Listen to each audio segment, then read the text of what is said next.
तो आगे में बटा हुआ है,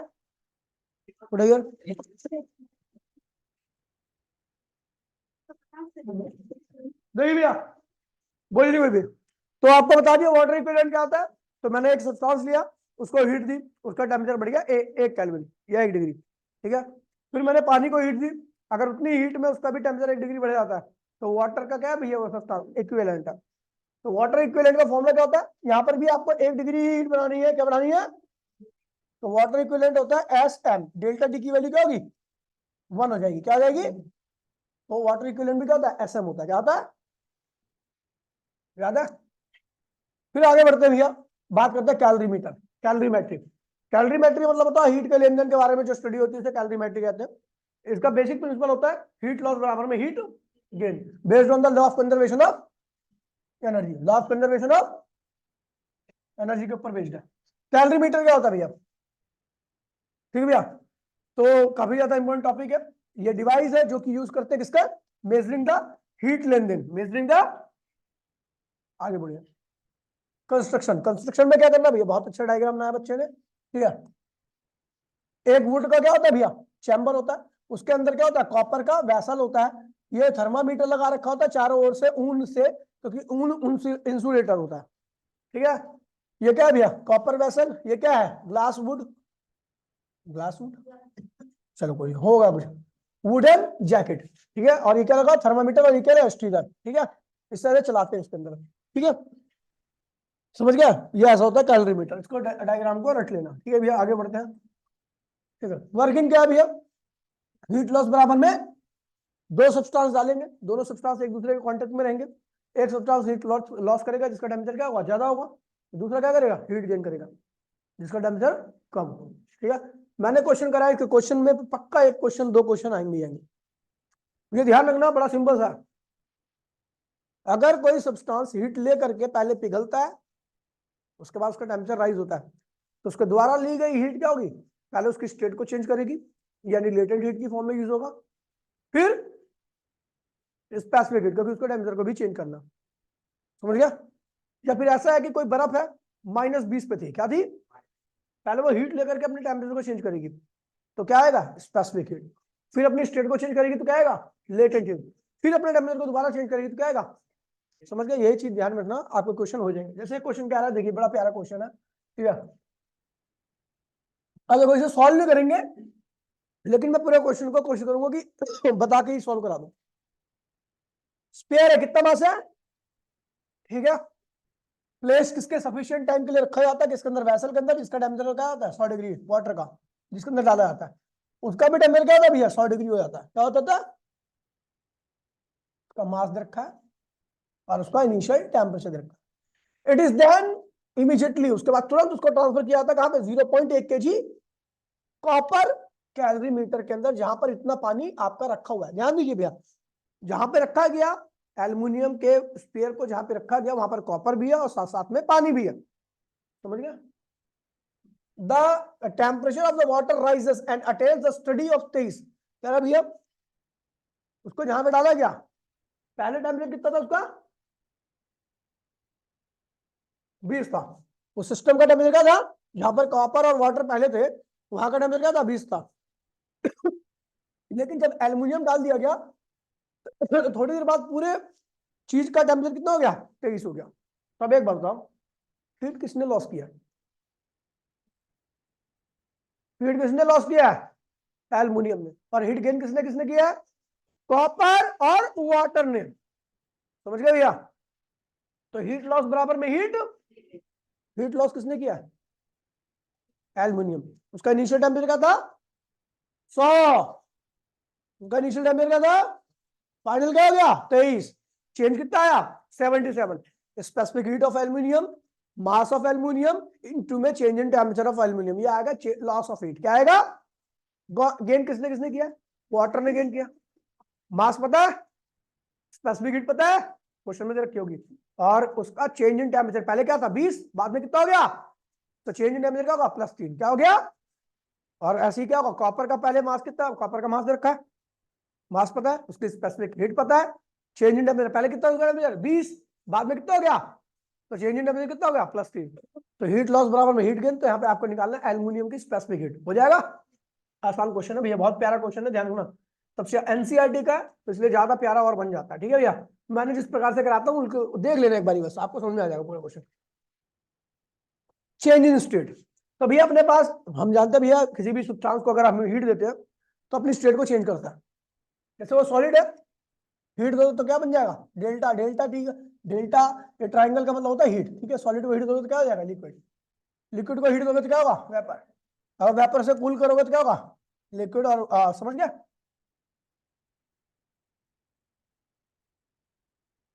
फ्रीजिंग क्या होता है, लिक्विड को कूल करने पर जो भी स्टेट प्राप्त होती है उसे कहते हैं भैया सॉलिड, और वो फ्रीजिंग कहलाता है। इफेक्ट ऑफ प्रेशर, तो मैंने बताया था भैया क्या होता है, सिंपल सी बात ध्यान देना, प्रेशर क्या करता है मॉलिक्यूल को पास पास में लाता है। क्या करता है समझ गया, लड्डू पे ऐसे प्रेशर लगाते हैं ना तो मॉलिक्यूल उसके क्या करते हैं पास पास में कॉम्पैक्टली अरेंज हो जाते हैं। प्रेशर क्या करता है डेंसिटी बढ़ाता है। क्या करता है मॉलिक्यूल पास पास में तो डेंसिटी क्या होगी बढ़ेगी, डेंसिटी बढ़ती है। समझ गया, इतना जानना, प्रेशर क्या करता है डेंसिटी को बढ़ाता है। ठीक है, अब इसका इफेक्ट यहां पे लिखा हुआ है, प्रेशर का काम एटम एंड मॉलिक्यूल्स को पास में लाना है, जिससे डेंसिटी क्या होगी बढ़ जाएगी। मेल्टिंग पॉइंट और बॉइलिंग पॉइंट क्या होगा रुक जा। अब आपको पता है मेल्ट और बॉइल करना मतलब मॉलिक्यूल का दूर दूर जाना। अब प्रेशर क्या करता है इनको पास में लाता है, मतलब मेल्टिंग और बॉइलिंग को क्या करेगा रोक देगा। अगर आप मेल्ट और बॉईल करना चाहते हो, एक्सेप्ट वाटर की बात कर रहा हूं मैं, मेल्ट और बॉईल करना चाहते हो तो आपको टेम्परेचर को और यानी मेल्टिंग और बॉइलिंग पॉइंट क्या होता है प्रेशर बढ़ाने के साथ बढ़ जाते हैं। समझ गया,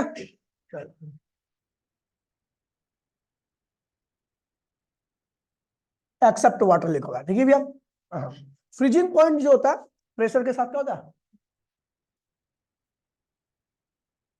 फ्रीजिंग पॉइंट जो होता है प्रेशर के साथ क्या होता है इनवर्सली। तभी आप प्रेशर बढ़ा दोगे तो चीजें क्या होगी मॉलिक्यूल पास पास में आएंगे, वाटर की बात नहीं कर रहा। ठीक है, मॉलिक्यूल पास पास में आएंगे, वो अपने आप ही क्या होगा पहले फ्रीज हो जाएगा, जो पहले 0 पे फ्रीज था वो क्या होगा 5 पे फ्रीज हो जाएगा। समझ गया, फ्रीजिंग पॉइंट क्या होता है कम हो जाता है। मेल्टिंग पॉइंट क्या होता है बढ़ जाता है, क्योंकि जो चीज मेल्ट होती है तो मॉलिक्यूल दूर दूर जाते हैं तभी तो मेल्ट हो पाती है, या फिर बॉईल होती है तब मॉलिक्यूल दूर दूर जाते हैं तभी बॉईल होता है। हम प्रेशर लगाकर क्या करेंगे मॉलिक्यूल को पास पास में कर देंगे, बॉइलिंग और मेल्टिंग प्रोसेस क्या होगा रुक जाएगा। आपको फिर स्टार्ट करना तो क्या करना पड़ेगा, कब है टेम्परेचर बढ़ाना पड़ेगा शुगर। ठीक है, तो प्रेशर बढ़ाने पे टेम्परेचर क्या होता है बढ़ जाता है। वाटर की बात करूं तो भैया वाटर का प्रेशर बढ़ाने पर क्या होता है डेंसिटी, और डेंसिटी बढ़ने का मतलब है कि वाटर की डेंसिटी मैक्सिमम कब होती है लिक्विड स्टेट में, किसमें होती है 4 पे। क्या होता है 4 पे होता क्या है बर्फ बन जाती है, शुगर तेरे घर का पानी 4 पे बर्फ बनता है। ठीक है, 4 पर क्या होता है भैया लिक्विड स्टेट होती है, यानी वाटर की डेंसिटी मैक्सिमम कब होती है जब वो लिक्विड स्टेट में होता है। किसमें होता है, तो प्रेशर बढ़ाने पे डेंसिटी बढ़ेगी, सॉलिड से लिक्विड में कन्वर्ट हो जाएगा। ठीक है, कोई भी नेगेटिव टेम्परेचर है, चाहे कोई भी नेगेटिव टेम्परेचर हो, -20 पर भी आप क्या करोगे प्रेशर बढ़ा करके उसको लिक्विड में कन्वर्ट कर सकते हो। क्या रीजन है सोनी,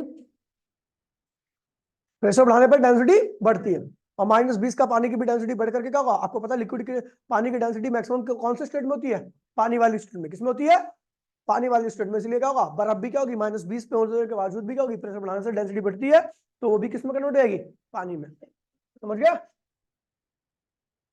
अब देखिए भैया बॉइलिंग प्रोसेस वही है सेम, बॉइलिंग प्रोसेस में कोई बॉइलिंग प्रोसेस और मेल्टिंग प्रोसेस दोनों क्या होता है सॉरी, देखिए बॉइलिंग प्रोसेस क्या होगा प्रेशर बढ़ाने पर बढ़ जाता है, बॉइल मतलब दूर दूर आ रही है, प्रेशर बढ़ाकर हमने क्या किया मॉलिक्यूल को पास पास में कर दिया, बॉइलिंग प्रोसेस क्या हुआ रुक गया।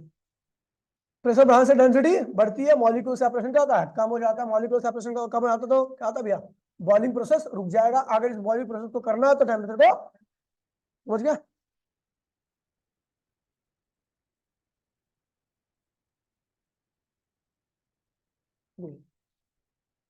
रेजिलेशन क्या है भैया, रेजिलेशन एक प्रोसेस है।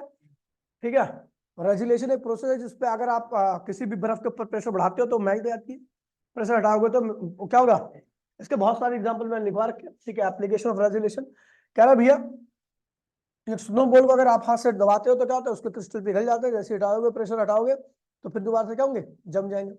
ऐसा बर्फ वाली रोड पे अगर आप चलोगे तो आपके प्रेशर की वजह से बर्फ क्या होती है, पिघल जाती है। जब आप आगे निकल जाती है तो बर्फ क्या होती है, फिर दोबारा से जम जाती है। तो ये प्रोसेस क्या कहलाता है, रेजुलेशन। ठीक है भाई, आगे बढ़ते हैं। Cooking is difficult at mountains. अच्छा, practical application of effect of pressure. Difficult क्यों आती है, क्योंकि भैया माउंटेन पर प्रेशर क्या होता है, कम हो जाता है, खाना पहले ही उबलने लगता है। समझ गया, खाना पहले कम टेम्परेचर पे ही उबलने लगे, कम टेम्परेचर पे खाना पकता ही नहीं है, पहले ही उबल जाएगा। समझ गया, इसलिए डिफिकल्ट होता है। इसलिए हम क्या करते हैं, प्रेशर कुकर के अंदर खाना बनाते हैं।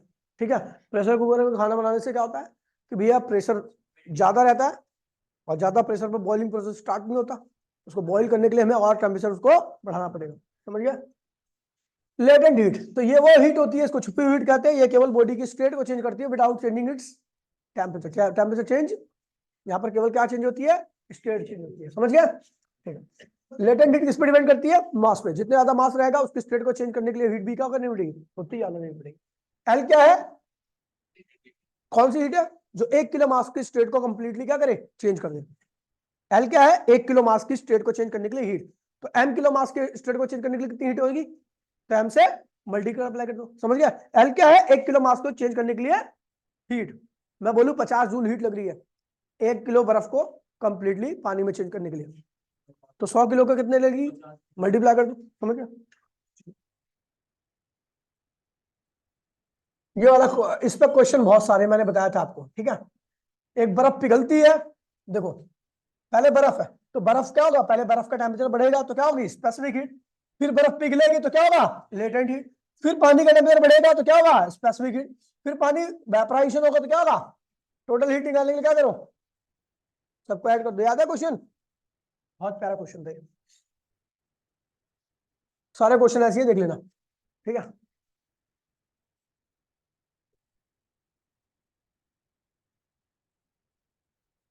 ठीक है भैया।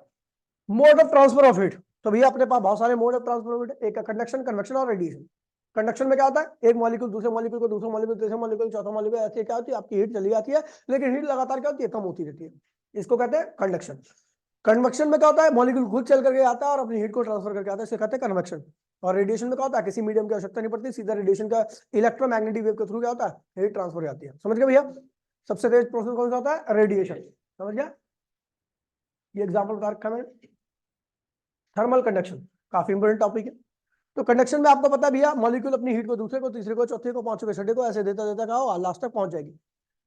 मैंने एक डायग्राम बना रखा है यहाँ पर एक, ठीक है, एक स्लैब है। ठीक है, एक स्लैब है, मैं इसी फेस की बात कर रहा हूँ, इस वाले फेस की और इस वाले फेस की। जब मैं इन दोनों फेस की बात करूंगा तो तीसरे फेस की बात नहीं होगी, और कहीं पे हीट नहीं जा रही। समझ गए। तो मैंने इस वाले फेस को गर्म किया, इसका एरिया ये था, इसका टेम्परेचर का 31 हो गया। क्या होगा, तो आपको पता है टेम्परेचर ज्यादा होगा तो हीट कहाँ होगी, यहाँ पे जाएगी। ठीक है, दोनों फेस के बीच में दूरी कितनी थी, एक्स। हीट टेम्परेचर यहाँ पर क्या होगा, T2। यहाँ पर T1 क्या होगा, ज्यादा, T2 क्या होगा, कम। तो कह रहा भैया जो हीट जा रही है वो किसके डायरेक्टली होगी, टेम्परेचर डिफरेंस के। आपको याद है ना भैया, ठंडी में गर्म चाय छुओ, कम गर्म चाय छुओ, तो ज्यादा हीट कब आएगी, जब ज्यादा गर्म चाय रहेगी। कि रीजन क्या है, आपके अंदर ज्यादा हीट क्यों आ रही है, क्योंकि टेम्परेचर डिफरेंस क्या है, ज्यादा गर्म के साथ क्या है, ज्यादा है। ज्यादा गर्म चाय का टेम्परेचर डिफरेंस आपकी बॉडी का और उस चाय का टेम्परेचर डिफरेंस क्या होगा, ज्यादा होगा, तो आपको ज्यादा हीट देगी। ठंडी चाय छुओगे तो उसका टेम्परेचर क्या है, कम है, तो आपकी बॉडी और उसके बीच में टेम्परेचर डिफरेंस क्या है, कम है, इसलिए आपको कम हीट देगी, इसलिए कम देगी। यानी ज्यादा हीट का ट्रांसफर किसके डायरेक्टली है, टेम्परेचर डिफरेंस के। अगर दोनों एंड का टेम्परेचर सेम रहेगा तो हीट का ट्रांसफर नहीं होगा। यहाँ का भी टेम्परेचर, दोनों साइड का टेम्परेचर क्या है, सेम है, तो हीट का ट्रांसफर नहीं होगा। दूसरा कह रहा है एरिया। आप उंगली के हाथ कह सकते हो, उंगली से या हथेली से, हथेली से, ऑब्वियस सी बात है। और ज्यादा ठंडी लगती है तो आप पीछे हो जाते हो, पीठ दिखाते हो। ठीक है, तो एरिया क्या होता है, बढ़िया आता है, तो हीट कैप्चरिंग पावर क्या होती है, ज्यादा होती है। समझ गया भैया, सुनी भाई, दिक्कत तो नहीं है। चलो, अच्छा, दोनों फेस के बीच में दूरी। अब हाथ, अगर आग सेकनी है, आपको ज्यादा हीट चाहिए तो आप क्या करोगे, पास जाओगे, दूर आओगे, पास जाओगे। एक्स की वैल्यू क्या करनी पड़ेगी, कम करनी पड़ेगी। और टाइम, अब ज्यादा देर तक हाथ सेकते हो, हटा लेते हो, फिर जल्दी से हटा लेते हैं ना। रीजन क्या है, क्योंकि ज्यादा देर तक हाथ सेकोगे तो क्या होगा, हीट ज्यादा आएगी। समझ गया, तो टाइम का क्या है, डायरेक्टली है। तो भैया सबको कंबाइन किया और एक फॉर्मुला बन गया बहुत प्यारा सा, ये रहा फॉर्मुला। ठीक है, सब लिखवा रखा है, केवल नोट्स पढ़ लोगे ना, गारंटी दे रहा हूं, किसी प्रकार की कोई भी असुविधा नहीं होने वाली। बस नोट्स, कंसेप्चुअल क्वेश्चन रिवीजन में जो कराऊंगा, और एनसीईआरटी क्वेश्चन करा दूंगा मैं। कुछ नहीं करने की आवश्यकता है, गारंटी में आप पास हो। अगर रिटर्न प्रैक्टिस होनी चाहिए, चाहिए आपको कितना भी आता है, रिटर्न प्रैक्टिस नहीं होगी तो आप नहीं कर सकते 100%। आप कितने भी पढ़ लो, कितना भी गधे की तरह मेहनत कर लो, नो रिजल्ट। हीट कैप्चर करनी,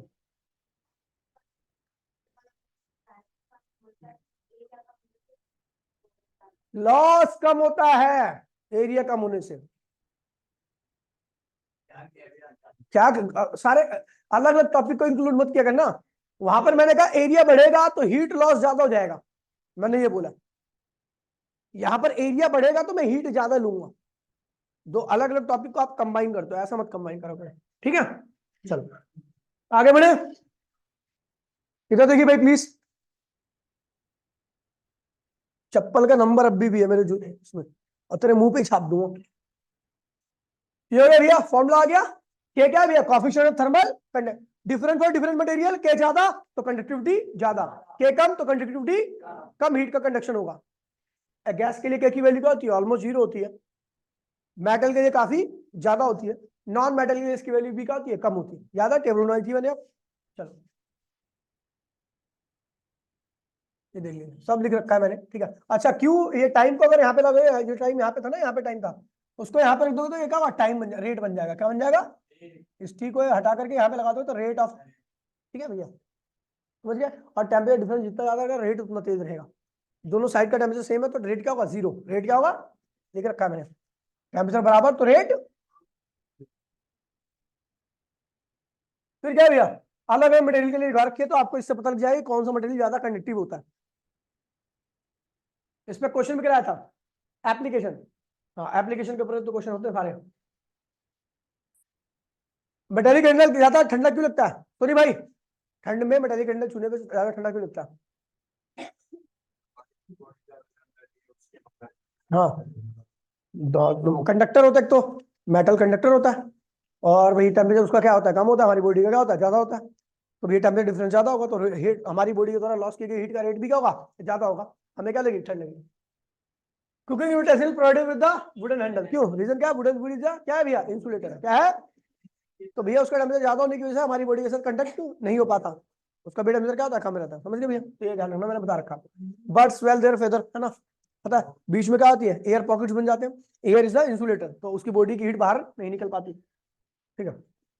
refrigerator is provided with the insulated wall, याद है ना भैया, क्योंकि अंदर बाहर की हीट अंदर नहीं जा पाती, और अंदर का सामान क्या होगा, ठंडा रहेगा।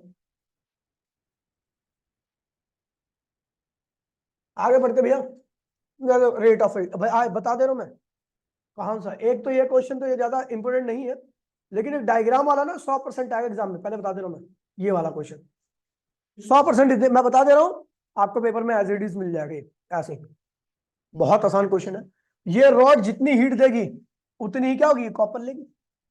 अब देखिए अगर मैं बात करूं स्टील की, इसको वाले क्वेश्चन को डिस्कस कर रहा हूं मैं, ये फर्नेस है, फर्नेस का टेम्परेचर क्या है, T1, यहाँ का मेरे को यहाँ का टेम्परेचर निकालना T, और यहाँ का क्या है T2।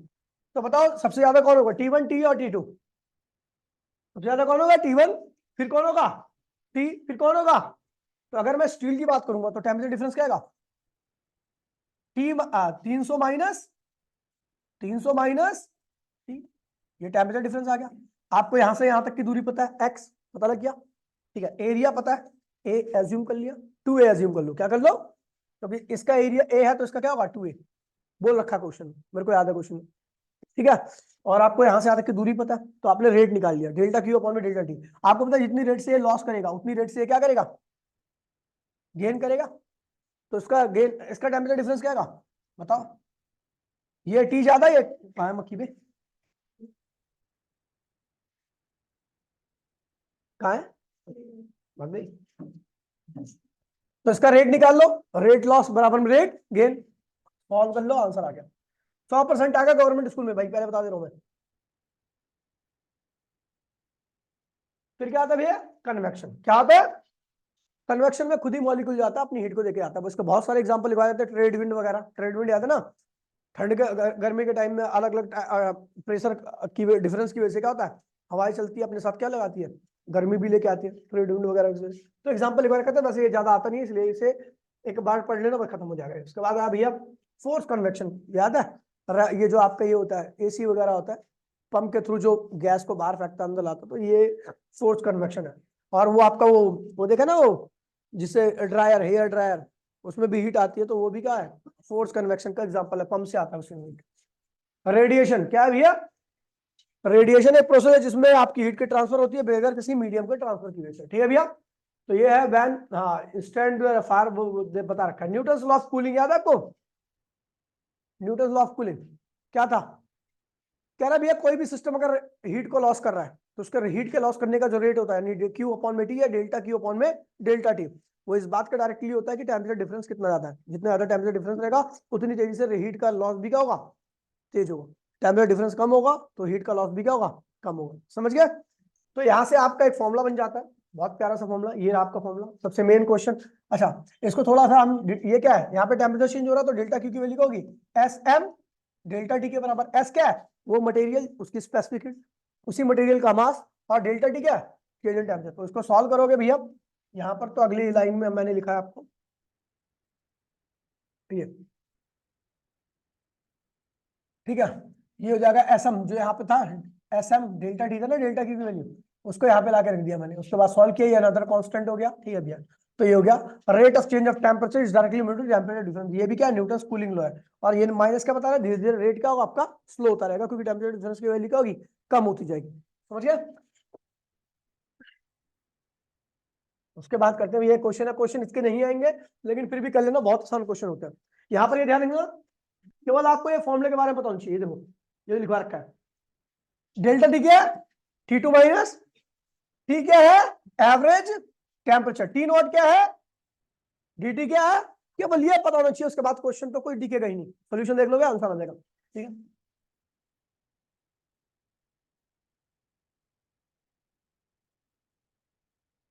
ठीक है, फिर मैंने बताया था भैया रिफ्लेक्टेंस, एब्जॉर्प्टेंस और ट्रांसमिटेंस। कोई रेडिएशन गिर रही है किसी सरफेस पे तो उसके तीन पार्ट होते हैं, एक तो रिफ्लेक्ट किया था, रिफ्लेक्ट पाथ क्यों लिखा है, पार्ट मैंने बोलता, ये रोमिर ने भाई पीडीएफ से कॉपी किया था ना, चलो कोई बात नहीं। ये ट्रांसमिट हो जाता है कुछ पार्ट, और क्या होता है, कुछ पार्ट एब्जॉर्ब कर लिया था। लेकिन ये जो Q है वो Q की वैल्यू क्या होगी, Q1 plus Q2 plus Q3, reflected part transmitted और एब्जॉर्ब पार्ट Q के बराबर आएगा, ठीक है भैया।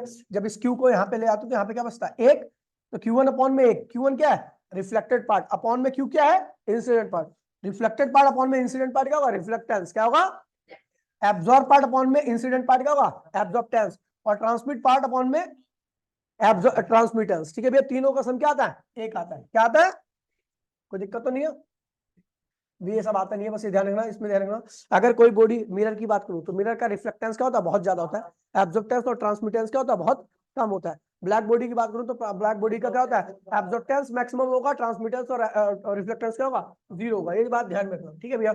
फिर आता है भैया एब्जॉर्प्टिव और एमिसिव पावर। एब्जॉर्प्टिव पावर क्या होती है भैया, तो एब्जॉर्ब एनर्जी अपॉन में इंसिडेंट एनर्जी, ठीक है, का रेशियो क्या करता है, एब्जॉर्प्टिव पावर। ब्लैक बॉडी के लिए जितनी इंसिडेंट एनर्जी होती है उतनी क्या करता है, एब्जॉर्ब कर लेता है, यानी उसकी एब्जॉर्प्टिव पावर क्या होगी, एक होगी, ठीक है। फिर आता है एमिसिव पावर, क्या होता है भैया, अच्छा ये रेशियो है तो इसलिए इसकी कोई वो नहीं होगी, SI यूनिट और डायमेंशन नहीं हुआ। एमिसिव पावर क्या होता है, तो पर यूनिट टाइम में कोई बॉडी किसी एरिया से कितनी एनर्जी को, देखिए पर यूनिट टाइम में, पर यूनिट एरिया से कोई बॉडी किसी अपनी अंदर से कितनी एनर्जी को एमिट कर रही है, वही क्या होता है, एमिसिव पावर होती है। अगर कोई बॉडी ज्यादा एनर्जी को एमिट करती है तो उसका मतलब क्या है, उसकी एमिसिव पावर क्या होगी, ज्यादा होगी। कोई बॉडी कम करती है तो उसकी हमें पर यूनिट एरिया जानते हो ना, पर यूनिट एरिया मतलब 1 meter square, per unit time मतलब 1 सेकंड, ठीक है। कोई बॉडी अगर 10 जूल एनर्जी को एमिट करी है और कोई जूल 20 जूल एनर्जी को एमिट करी है, कोई 50 जूल को करी है, तो जो पर यूनिट टाइम पर यूनिट से जितनी ज्यादा एनर्जी को एमिट करेगी उसकी एमिसिविटी क्या होगी, एमिसिव पावर उतनी ही ज्यादा होगी। समझ गए भैया,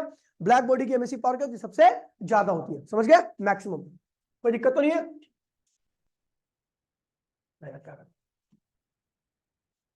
उसके बाद आता है जूल इसके साइड, एमिसिविटी क्या होता है, तो भैया एमिसिविटी क्या होता है, एमिसिविटी ऑफ बॉडी जिसकी मैं निकाल रहा हूं अपॉन में एमिसिविटी ऑफ ब्लैक बॉडी, क्या होता है, तो अलग अलग बॉडी की एमिसिविटी क्या होती है, अलग होती है। नीचे की एमिसी हमेशा नीचे वाली टर्म तो फिक्स रहेगी, क्या होगी, ब्लैक बॉडी, ऊपर क्या होगी, बॉडी बदलती रहेगी, ठीक है। तो एमिसिविटी ऑफ बॉडी अपॉन में एमिसी, sorry emissive power of body upon में emissive power of black body का रेशियो क्या देता है, एमिसिविटी देता है। इसको एप्सिलॉन से रिप्रेजेंट किया जाता है, ठीक है भैया, एप्सिलॉन से, ठीक है। तो सबसे ज्यादा यहाँ पर लिखा होता है वैल्यू ऑफ 0 से लेके 1 के बीच में लाई करती है, अगर मैं ब्लैक बॉडी की बात करूं तो उसकी वैल्यू क्या होती है, एक होती है, क्योंकि ऊपर भी बॉडी क्या ब्लैक बॉडी, नीचे भी क्या ब्लैक बॉडी, तो ऊपर नीचे क्या होगा, कैंसिल हो जाएगा और क्या होगा आपका, ठीक है। और पॉलिश सरफेस के लिए अलग होती है, अलग अलग चीज की एमिसिविटी क्या होती है, अलग अलग होती है। जिस चीज की एमिसिविटी जितनी कम होती है वो अंदर वाली चीज को उतनी ज्यादा क्या रखती है, गर्म रखती है टाइम तक। जैसे एल्यूमिनियम फॉइल, एल्यूमिनियम फॉइल की एमिसिविटी क्या होती है, बहुत कम होती है, इसलिए उसके अंदर खाना वाना रैप करके देते हैं, ठीक है, कोई दिक्कत तो नहीं है। ब्लैक बॉडी, ब्लैक बॉडी वो बॉडी होती है जो अपने ऊपर पड़ने वाली मैक्सिमम रेडिएशन को क्या करती है, एब्जॉर्ब कर लेती है, बहुत कम रेडिएशन को बाहर की तरफ निकलने दे, ना के बराबर, जीरो, ठीक है। परफेक्टली ब्लैक बॉडी बिल्कुल भी रेडिएशन को एमिट नहीं करती, अपने तरफ पड़ने वाली सारी रेडिएशन को। फिर आता है किरचॉफ रूल, किरचॉफ रूल कहता है good absorber is good emitter, जो ज्यादा एब्जॉर्ब करेगा वही ज्यादा एमिट करेगा, और good absorber is bad reflector, पता है ना। ब्लैक बॉडी इसका बेस्ट एग्जांपल है Stefan Boltzmann law. Stefan Boltzmann law कहता है भैया कि यदि बॉडी किसी पर्टिकुलर टेम्परेचर पर है तो उसके द्वारा एमिशन जो हो रहा है, हीट एमिशन, एनर्जी एमिशन जो हो रहा है, वो उसके फोर्थ टेम्परेचर की फोर्थ पावर के क्या होगा, डायरेक्टली होगा, ठीक है। तो ये क्या है भैया, जितना ज्यादा टेम्परेचर उतना ज्यादा क्या होगा, इसकी एमिसिव एमिशन भी होगा, ठीक है, एमिशन भी उतना ही ज्यादा होगा, ठीक है भैया। अच्छा ये कौन सी एनर्जी है, याद है, ये दोनों कांस्टेंट है, तो ये एनर्जी कौन सी है, ये एप्सिलॉन यूज कर रखा है, तो ये शुगर है, एक हो जाएगा, एमिसिविटी 1 होती है। ये पर यूनिट टाइम में बॉडी के द्वारा पर यूनिट एरिया से एमिट की गई हीट है, यहाँ पर ये टाइम भी यूनिट है, एरिया भी यूनिट है, लेकिन बॉडी क्या आपकी ब्लैक बॉडी नहीं है, ठीक है, ये हो गया।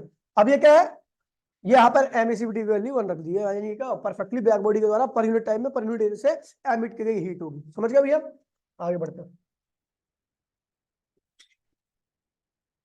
ये क्या है, ब्लैक बॉडी के द्वारा पर यूनिट टाइम में ए एरिया से एमिट की गई हीट है। ये कौन सी हीट है, बॉडी के द्वारा, ब्लैक बॉडी के द्वारा यूनिट टाइम में ए एरिया से एमिट की गई हीट है,